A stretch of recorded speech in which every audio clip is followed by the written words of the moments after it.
الحمدللہ وحدہ لا شریک لہ والصلاۃ والسلام علی من لا نبی بعد۔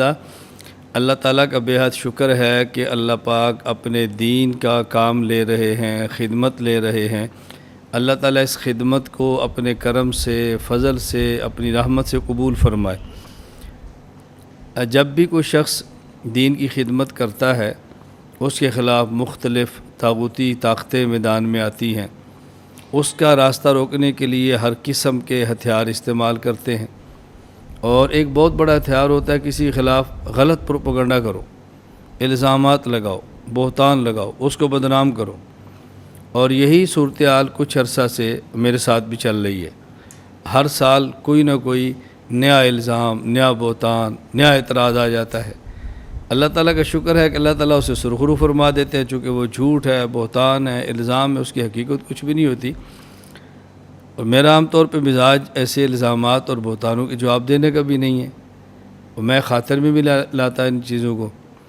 ابھی چند دن پہلے ایک پھر سوشل میڈیا پر بعض لوگوں نے ایک پوسٹ بنائی، اور اس کو جو شکل دی وہ ایک اخبار کے تراشے کی دی، اور اس میں خبر لگا دی کہ جی مولانا گھومن صاحب نے بیان دیا ہے کہ نامحرم مرد نامحرم عورت کو چھو سکتا ہے، دیکھ سکتا ہے، گلے لگا سکتا ہے، پورے جسم کو جو ہے وہ اس کو چوم سکتا ہے۔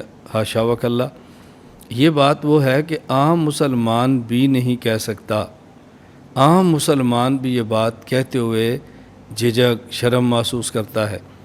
اور ایک شخص دین کی دعوت دینے والا، دین کو بیان کرنے والا، امت میں شرم و حیا کی بات کہنے والا، پردے کی بات کہنے والا، وہ بات ایسی کہہ سکتا ہے؟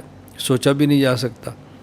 مجھے تعجب ہے ان پر جو الزام لگا رہے ہیں، اور پھر اس سے زیادہ تعجب ہے ان پر کہ جو اس الزام کو سن کر رابطہ کر کے پوچھتے ہیں اس کی حقیقت کیا ہے۔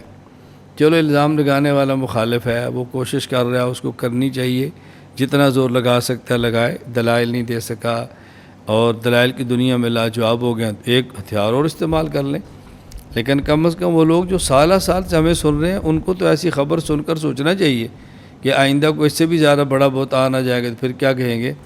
اس لیے ایسی خبر کو سن کر یہی کہنا چاہیے کہ ھذا بہتان عظیم، یہ بہتان ہے، الزام ہے، من گھڑت باتیں ہیں۔ اللہ تعالیٰ ہر اس شخص کی، ہر اس ادارے کی، ہر اس جماعت کی جو دین کی خدمت کر رہی ہے حفاظت فرمائے، شر سے بچائے، حاسدین کی حسد سے بچائے، ماکرین کے مکر بد سے بچائے، ناظرین کی نظر بد سے بچائے۔ اللہ تعالیٰ افراد، ادارے، جامعات جو دین کے کام میں لگے ہیں، سب کی خدمت کو قبول فرمائے۔